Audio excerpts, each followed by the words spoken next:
Good morning student. आज हिंदी व्याकरण में हम आपको चैप्टर नंबर 7 सर्वनाम के बारे में पढ़ाएंगे। सर्वनाम क्या होते हैं और या सर्वनाम किसे कहते हैं। तो बच्चों, आपने पिछली कक्षा में पढ़ा होगा और पढ़ते हुए आ रहे होंगे कि सर्वनाम क्या होते हैं, सर्वनाम किसे कहते हैं। सर्वनाम यानी संज्ञा के स्थान पर प्रयोग किए जाने वाले शब्द सर्वनाम कहलाते हैं। हम संज्ञा के बारे में आपको पहले पढ़ा चुके हैं और बता चुके हैं कि संज्ञा क्या होती है।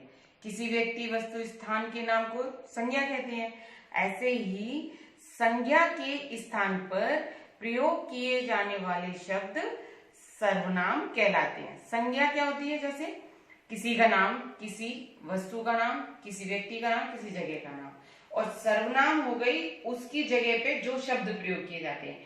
मान लीजिए हमने कहा कि राम घर जा रहा है, तो उसकी जगह अगर हम यूं कहेंगे वह घर जा रहा है, यहाँ पे राम की जगह जो वह शब्द आया वो सर्वनाम हुआ आपका। समझ में आ गया? यानी तो समझे बच्चों आप? जैसे मान लीजिए अभी जैसे मैंने आपको कहा कि राम घर जाएगा और उसकी जगह पे हमने कहा कि वह घर जाएगा, वो उसमें जो वह शब्द है वो आपका सर्वनाम हुआ। इसी तरीके से जैसे हम एक वाक्य बनाते हैं, सेंटेंस बनाते हैं, कहते हैं राम घर जाएगा, राम कल स्कूल गया था, राम ने वहां पर पढ़ाई करी, राम जब वापस आया तो उसे बहुत भूख लगी। तो हम जब ऐसे बोलते हैं तो उसकी जगह पे हम अगर ये प्रयोग करें कि राम कल स्कूल जाएगा, वह जब स्कूल गया तो वहां पर उसने पढ़ाई की। तो यहाँ पर राम की जगह जैसे हमने वह शब्द का प्रयोग किया, उसने प्रयोग किया, तो उन शब्दों को हम सर्वनाम कहते हैं। समझ में आया बच्चों? यानी कि अगर हम बार बार एक ही व्यक्ति का नाम पूरे सेंटेंस में लेंगे तो हमें अच्छा सा नहीं लगता। यानी भाषा को सुंदर बनाते हैं सर्वनाम शब्द। इससे हमें हमारी भाषा और वाक्य सुंदर बनता है और प्रभावशाली भी होता है। हम बार बार तो नहीं कह सकते कि रवि के पापा कल ऑफिस गए, रवि के पापा ने वहां जाकर ऑफिस का काम किया, रवि के पापा ऑफिस से उसके लिए खिलौने लाए। तो हम ऐसे तो नहीं बोलते ना। हम क्या बोलते हैं? रवि के पापा ऑफिस गए, उन्होंने वहां जाकर ऑफिस का काम किया, जब वह ऑफिस से बाहर वापस आए तो वह रवि के लिए खिलौने लेके आए। तो यहाँ पर हमने संज्ञा के स्थान पर वह शब्द का या उन्होंने शब्द का जो प्रयोग किया वो सर्वनाम होते हैं। तो आया बच्चों समझ में? जो शब्द संज्ञा के स्थान पर प्रयोग किए जाते हैं उन्हें सर्वनाम कहते हैं। तो सर्वनाम किसे कहते हैं? मान लीजिए हम प्रश्न नंबर 1,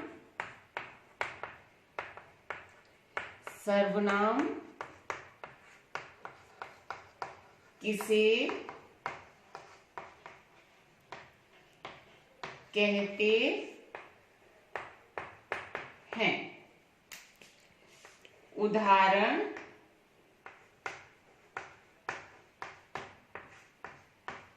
देकर समझाइए।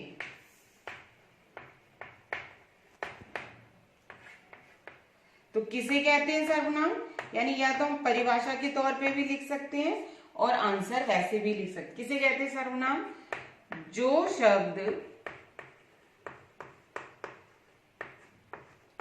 संज्ञा के स्थान पर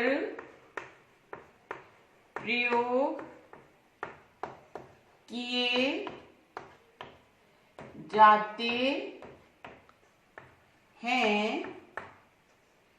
उन्हें सर्वनाम कहते हैं। जैसे मैं, वह, तुम,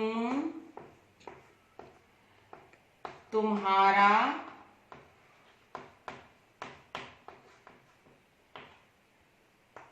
आप इत्यादि। समझ में आया? जैसे मैं के स्थान मैं, वह, तुम, तुम्हारा, आप आदि शब्दों का प्रयोग किया जाता है, वो सर्वनाम कहलाते हैं। जैसे वह, या हम ऐसे भी समझ सकते हैं, जैसे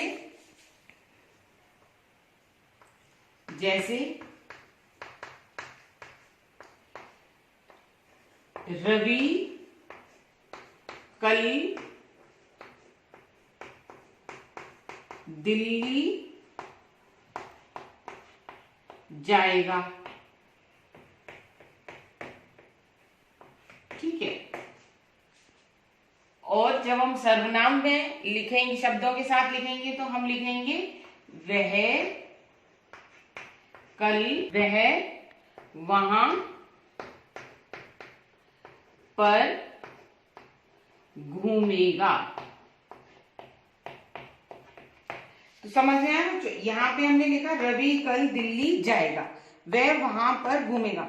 यहाँ पर हमने रवि यानी ये संज्ञा है, इसके स्थान पर हमने वह सर्वनाम शब्द का प्रयोग किया, तो ये हो गए हमारे सर्वनाम। समझ में आ गया कि संज्ञा के स्थान पर जब हम जिन शब्दों का प्रयोग करते हैं वो सर्वनाम कहलाते हैं।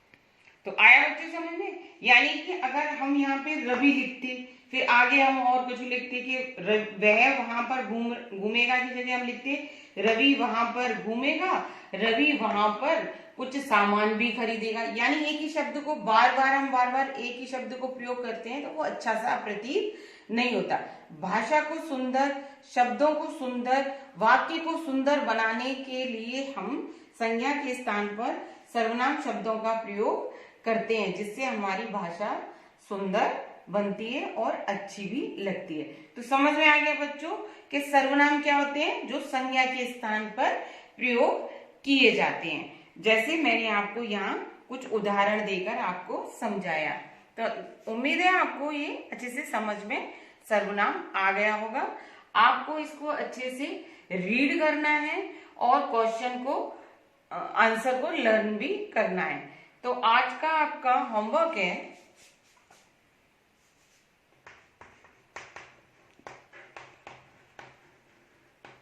Learn and right class work in notebook. आज की कक्षा में इतना ही, फिर मिलेंगे। धन्यवाद।